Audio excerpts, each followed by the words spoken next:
नमस्कार, आप सभी का एक बार फिर से स्वागत है हमारे चैनल भक्ति ज्ञान में। आप सभी को वट सावित्री की हार्दिक शुभकामनाएं। आइए आज के पावन दिन पर मिलकर सुनते हैं आज की व्रत कथा।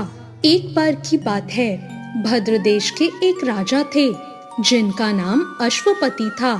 भद्र देश के राजा अश्वपति के कोई भी संतान नहीं थी।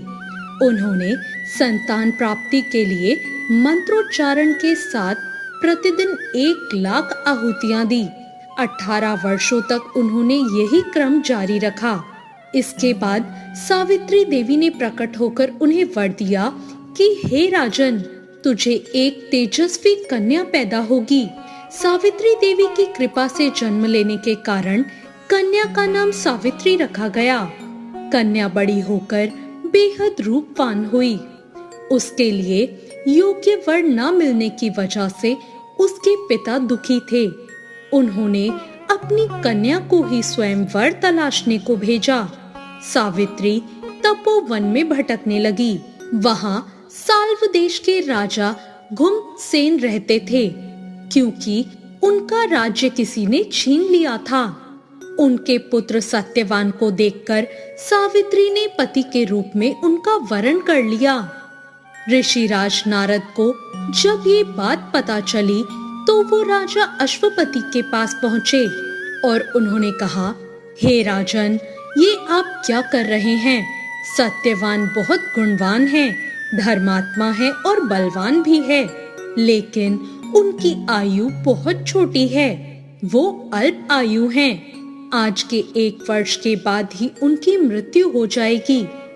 ऋषिराज नारद की बात सुनकर राजा अश्वपति घोर चिंता में डूब गए।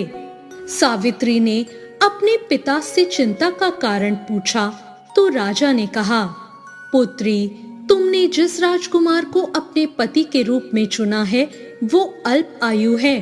तुम किसी और को अपना जीवन साथी बना लो। इस पर सावित्री ने अपने पिता से कहा, पिताजी, आर्य कन्याएं अपने पति का एक ही बार वरण करती हैं। राजा एक ही बार आज्ञा देता है और पंडित भी एक ही बार प्रतिज्ञा करते हैं और कन्यादान भी एक ही बार किया जाता है। मैं तो इन्हीं से विवाह करूंगी। सावित्री हट करने लगी। अब राजा अश्वपति ने सावित्री का विवाह सत्यवान से कर दिया। सावित्री अपने ससुराल पहुंचते ही सास ससुर की सेवा करने लगी। समय बीतने लगा। नारद मुनि ने सावित्री को पहले ही सत्यवान की मृत्यु के दिन के बारे में बता दिया था। जैसे ही वो दिन करीब आने लगा, सावित्री अधीर होने लगी। उन्होंने 3 दिन पहले ही उपवास शुरू कर दिए। नारद मुनि द्वारा बताई गई निश्चित तिथि पर पितरों का पूजन भी किया। हर दिन की तरह सत्यवान उस दिन भी लकड़ी काटने जंगल गए। उनके साथ सावित्री भी गई। जंगल में पहुंचकर सत्यवान लकड़ी काटने के लिए एक पेड़ पर चढ़ गए। तभी उनके सिर में तेज दर्द होने लगा। दर्द से व्याकुल सत्यवान पेड़ के नीचे उतर गए और सावित्री उन्हें देखकर अपना भविष्य समझ गई। सत्यवान के सिर को गोद में रखकर सावित्री वहां सत्यवान का सिर सहलाने लगी। तभी वहां यमराज आते दिखे। यमराज अपने साथ सत्यवान को ले जाने लगे। अब सावित्री भी उनके पीछे पीछे चल पड़ी। यमराज ने सावित्री को समझाने की कोशिश की कि ये विधि का विधान है, लेकिन सावित्री नहीं मानी। सावित्री की निष्ठा और पति परायणता को देखकर यमराज ने सावित्री से कहा, हे देवी, तुम धन्य हो। तुम मुझसे कोई भी वरदान मांग सकती हो। सावित्री ने कहा, मेरे सास ससुर वनवासी हैं और अंधे हैं। आप उन्हें दिव्य ज्योति प्रदान करें। यमराज ने ऐसा ही किया और कहा, जाओ, तुम्हारी इच्छा पूरी हुई, अब लौट जाओ। लेकिन सावित्री अपने पति सत्यवान के पीछे पीछे चलती रही। यमराज ने कहा, देवी, तुम वापस जाओ। सावित्री ने कहा, भगवान, मुझे अपने पति के पीछे पीछे चलने में कोई परेशानी नहीं है। पति के पीछे चलना तो मेरा कर्तव्य है। यह सुनकर उन्होंने फिर सावित्री को वर मांगने को कहा।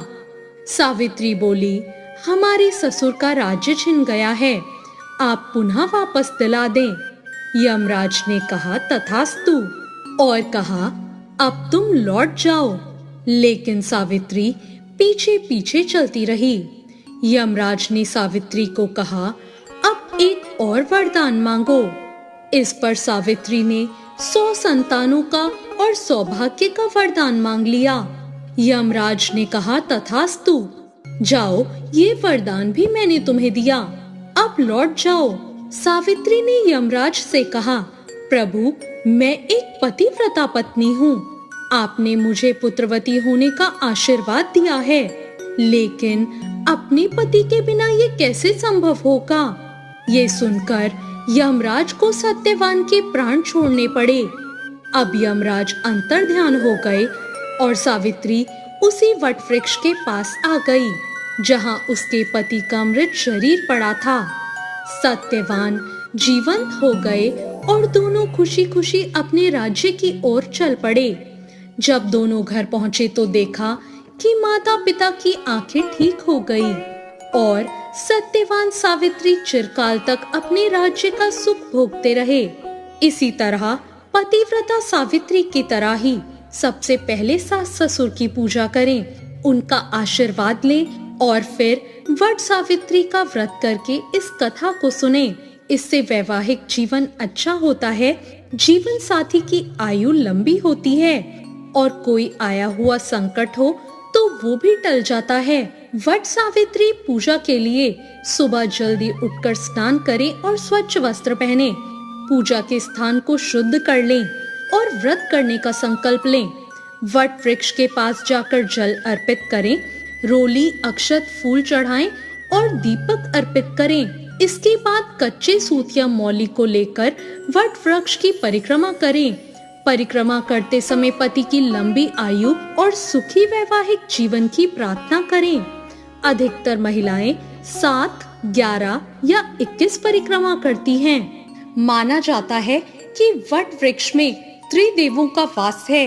वट वृक्ष की जड़ में ब्रह्मा जी, तने में भगवान विष्णु और शाखाओं में भगवान शिव होते हैं। इसी कारण वट वृक्ष की पूजा बहुत ही शुभ मानी गई है। तो ये थी वट सावित्री की कथा। आपको आज की ये कथा कैसी लगी, कमेंट करके जरूर बताएं। चैनल को सब्सक्राइब करें, वीडियो को लाइक करें। धन्यवाद।